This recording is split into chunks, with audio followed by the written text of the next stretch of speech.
যেই অধিকার ফিরানোর জন্য হাজারো মানুষ যারা নিজের জীবনকে উৎসর্গ করেছে, তাদের উৎসর্গকে মূল্যায়ন করতে হলে হায়ের পক্ষে দয়া করে আপনারা রায় দিবেন। আমাদের একটা তাগাদা ছিল যে এরা সংস্কারের বাহানায় যদি নির্বাচনটা না হতে দেয়, সেজন্য আমরা সবকিছুতে আপোষ করে জুলাই জাতীয় সনদও স্বাক্ষর করেছি এবং নির্বাচনের স্বার্থে আমরা অনেক কথা বলি নাই। 15 বছরের অপেক্ষা, শত শত গুমের ঘটনা। আমি চাই আমার ছেলের আসছে না নাই, এই আমার তো মনে, আমার ছেলে, আমার মন টানে, আমার বুকটা টানে। এখন আমি চাই আমার ছেলের একটু খোঁজ খবর। একটি গণ অভ্যুত্থান, এরপর হাসিনার আমলে এইভাবেই গেল। হাসিনার পরে গেল ইন্টেরিয়র গভর্নমেন্ট, ইউনূস সরকার আসলে কোনো সদুত্তরও পাইলাম না। এখন তো নতুন বিএনপি গভর্নমেন্ট আসছে, এই গভর্নমেন্টের আমলেও আমরা ভাই কোনো কিছু নেই। অন্তর্বর্তীকালীন সরকার তাদের মেয়াদে মোট 133 অধ্যাদেশ জারি করে। সংবিধান অনুযায়ী নতুন সংসদের প্রথম অধিবেশনের 1 মাসের মধ্যে এই অধ্যাদেশগুলোর অনুমোদন বা বাতিলের একটি আইনি বাধ্যবাধকতা ছিল। এগুলো পর্যালোচনার জন্য সংসদে একটি বিশেষ কমিটি গঠন করা হয়।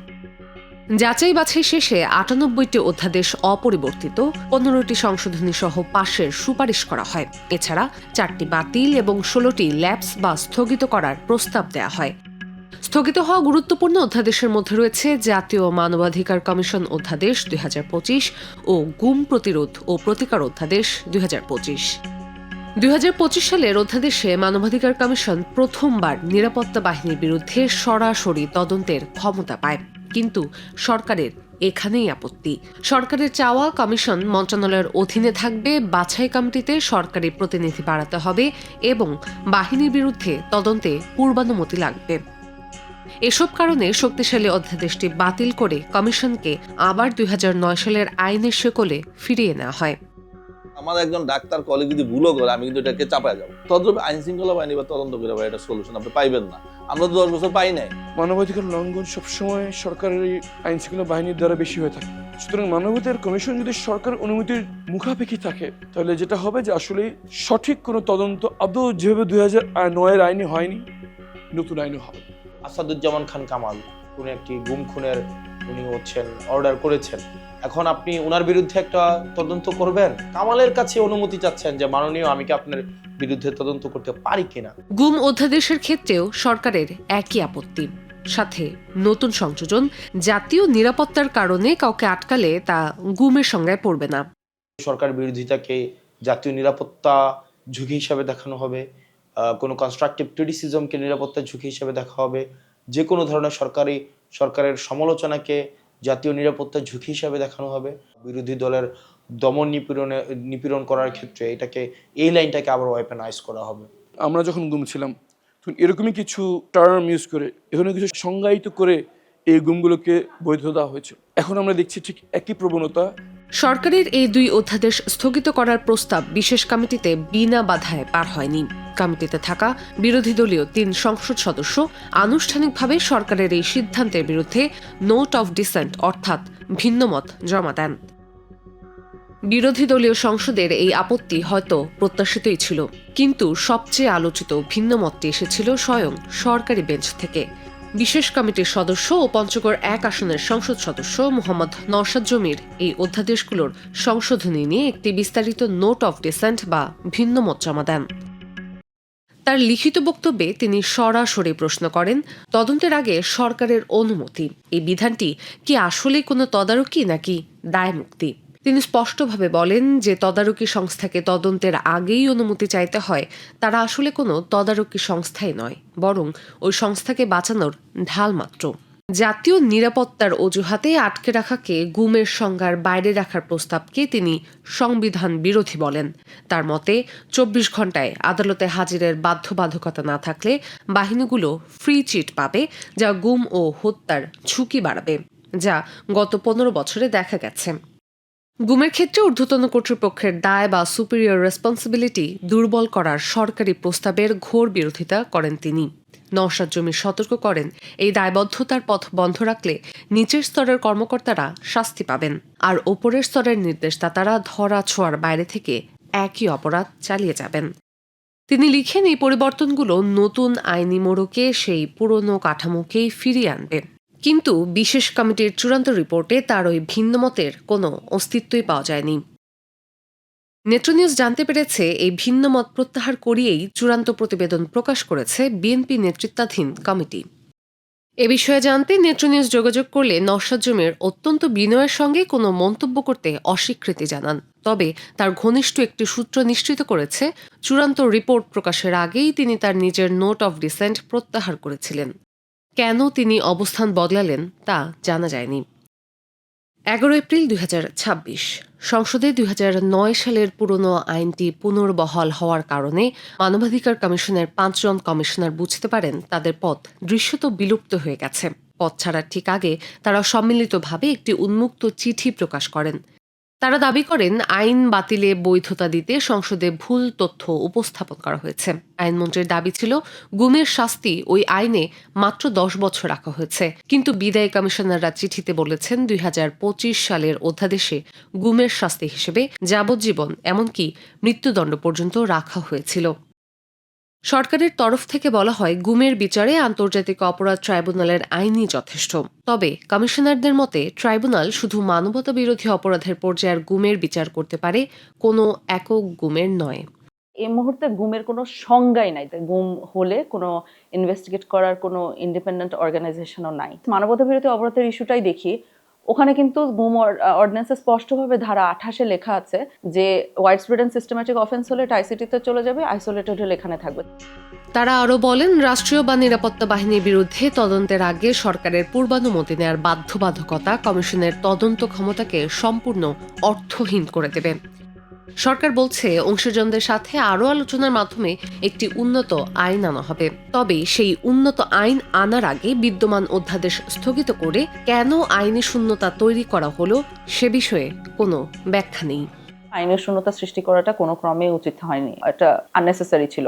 অধ্যাদেশগুলো পাশ করিয়েও পরবর্তীতে অ্যামেন্ড করতে পারতেন। কেন আইনি শূন্যতা সৃষ্টি করে কনসালটেশনটা করতে হবে এটা আনক্লিয়ার। কারণ এমন না যে এই অধ্যাদেশগুলো একদম শূন্য থেকে এসেছিল, 600-র অধিক মানুষ কনসালটেশনে অন্তর্ভুক্ত ছিল। পুরনো আইনে ফিরে যাওয়ার খবরে সবচেয়ে বেশি উদ্বিগ্ন গুমের শিকার পরিবারগুলো। এটা অনস্বীকার্য যে ভুক্তভোগীদের মধ্যে যথেষ্ট ভীতি আছে, কারণ অর্ডিন্যান্সগুলো ল্যাপস করলে এটা কি সিগন্যাল দেয় এটা ওনারা বোঝার চেষ্টা করছেন।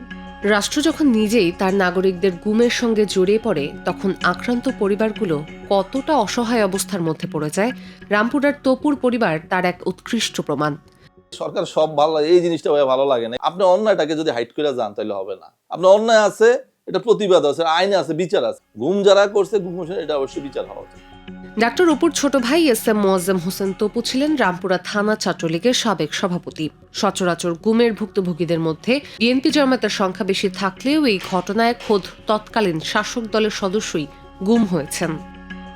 2016 সালের 26 জানুয়ারি বসুন্ধরা আবাসিক এলাকার একটি ফ্ল্যাট থেকে সাদা পোশাকের একদল লোক আইনশৃঙ্খলা বাহিনীর পরিচয় দিয়ে তুলে নিয়ে যায় তাকে। প্রত্যক্ষদর্শীদের বিবরণ অনুযায়ী কোমরে অস্ত্রগোজা সেই সাদা পোশাকের ব্যক্তিরা তপুকে একটি সাদা রঙের মাইক্রোবাসে উঠিয়ে নিয়ে যায়।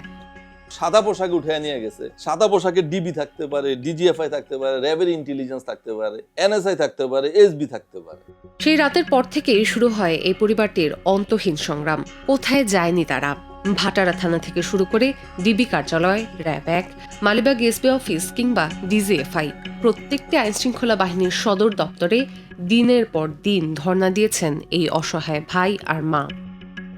এমনকি তৎকালীন প্রধানমন্ত্রী শেখ হাসিনার দরবারেও বছরের পর বছর ছুটে গেছেন সন্তানকে ফিরে পাওয়ার শেষ আশায়। কিন্তু বিনিময়ে মিলেছে কেবলই এক ভাষা ভাষা আশ্বাস, দেখতেছি, দেখি, কিন্তু কোনো সদুত্তর মেলেনি।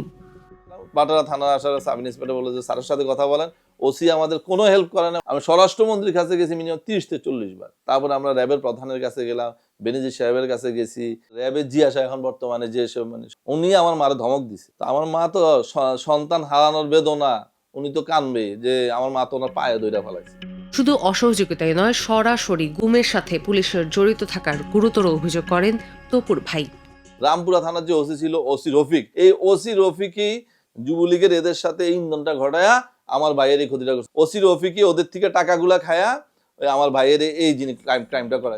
রামপুরা থানার সাবেক ওসি ও পরবর্তীতে অতিরিক্ত পুলিশ সুপার পদে পদোন্নতিপ্রাপ্ত মোহাম্মদ রফিকুল ইসলাম বর্তমানে কারাবন্দী রয়েছেন। 2024 সালে রাজনৈতিক পট পরিবর্তনের পর তার বিরুদ্ধে দায়ের করা বিভিন্ন হত্যা চেষ্টা ও অন্যান্য ফৌজদারি মামলায় তাকে গ্রেপ্তার করা হয়। স্বরাষ্ট্র মন্ত্রণালয়ের জননিরাপত্তা বিভাগের প্রজ্ঞাপনের মাধ্যমে তাকে সরকারি চাকরি থেকেও সাময়িক বরখাস্ত করা হয়েছে। কিন্তু প্রশ্ন হলো 15টি বছর নিরাপত্তা বাহিনীর নিদারুণ নির্যাতনের মুখে থাকা বিএনপি কেন এই বিষয়ে পশ্চাৎমূলক পদক্ষেপ নিচ্ছে? আমাদের কাছে এই আইনগুলো যে ল্যাপস করে দেওয়া হয়েছে, এই ল্যাপস করে দেওয়ার ক্ষেত্রে এটা একটা নেগোসিয়েশনের ভিত্তিতে আমি ব্যক্তিগতভাবে মনে করি হয়েছে। যে ইন্টেলিজেন্স অথবা বিপদগামী যেই সশস্ত্র বাহিনীর যে অংশটা এই গুম খুনের সাথে জড়িত ছিল, তারা তো মূলত এস্টাবলিশমেন্টের অংশ। এস্টাবলিশমেন্ট তাদের আগের ওল্ড স্ট্রাকচারকে টিকিয়ে রাখার জন্য গভর্নমেন্ট তাদের সাথে একটা নেগোসিয়েশনে গিয়েছে। সিভিল ব্যুরোক্রেসি বা আমলাদের ভিতরে যারা আছেন, মিলিটারি ব্যুরোক্রেসি, সামরিক উচ্চপদস্থ যারা আছেন, প্রায় 80% ফ্যাসিস্ট সরকারের সময় নিয়োগকৃত এবং সেই সময় তারা উচ্চ পদে আসীন হয়েছেন। তারা এখনো স্বপদে বহাল রয়েছে। তারা অতীতের রাজনৈতিক সরকারকে প্রভাবিত করেছিল। আমাদের আশঙ্কা নতুন সরকারও ঠিক একইভাবে প্রভাবিত হয়ে পড়ছে। এই নতুন সরকার দুর্বলতার পরিচয় দিয়েছে এইসব চাপে নথি স্বীকার করে। হাসনাত আব্দুল্লাহ অভিযোগ করেন, বাংলাদেশের রাজনীতির মূল নিয়ন্ত্রক এই গোয়েন্দা সংস্থাগুলো। ডিজিএফআই এই ইন্টারিম গভর্নমেন্টের সময় আমাদের বিরুদ্ধে নেগেটিভ স্মিয়ার ক্যাম্পেইন প্রতিনিয়ত তারা লঞ্চ করেছে এবং একটা গ্রুপের সাথে একটা গ্রুপের লিয়াজু করা, তাদের মধ্যে কনফ্লিক্ট লাগানো, এই কাজগুলো হচ্ছে ডিজিএফআই প্রকাশ্যে করছে। বর্তমান সংসদের সরকারি দলে গুমের শিকার ভুক্তভোগী পরিবারের সদস্য ও এ বিষয়ে সোচ্চার ছিলেন এমন একাধিক প্রতিনিধি রয়েছেন। অধ্যাদেশ বাতিল নিয়ে তাদের সাথে নেত্র নিউজ যোগাযোগ করলে অনেকেই মন্তব্য করতে রাজি হননি। সরকারের বক্তব্য জানতে নেত্র নিউজ আইন মন্ত্রণালয়ে যোগাযোগের চেষ্টা করে, কিন্তু বিশেষ কমিটির রিপোর্ট নিয়ে করা নেত্র নিউজের আগের প্রতিবেদনগুলোর মতোই এখানেও আইন মন্ত্রণালয় থেকে কোনো উত্তর আসেনি। তবে নেত্র নিউজের প্রশ্নের জবাবে একটি লিখিত বক্তব্য পাঠিয়েছেন গুমের শিকার বিএনপি নেতা এম ইলিয়াস আলীর স্ত্রী এবং সিলেট 2 আসনের বর্তমান সংসদ সদস্য তাহসিনা রুশদী লুনা। তিনি বলেন, 14 বছর ধরে ইলিয়াস আলীর অপেক্ষায় থাকা একজন স্ত্রী হিসেবে তিনি সব গুমের শিকার পরিবারের ন্যায় বিচারের দাবির সাথে একমত। তবে গুম প্রতিরোধ অধ্যাদেশ স্থগিত হওয়ার মানে উদাসীনতা নয়, বরং এটি আরও পর্যালোচনা করে আইনি কাঠামো শক্তিশালী করার একটি প্রক্রিয়া। জাতীয় নিরাপত্তার নামে অতীতের মানবাধিকার লঙ্ঘনের কথা স্বীকার করে তিনি বলেন, এই উদ্বেগ অমূলক নয়। তবে বিএনপি সরকার নিরাপত্তা ও মানবাধিকারের মধ্যে ভারসাম্যপূর্ণ আইনি কাঠামো চায়। তার মতে, মন্ত্রণালয়ের অধীনে থাকলেই কমিশনের স্বাধীনতা নষ্ট হয় না।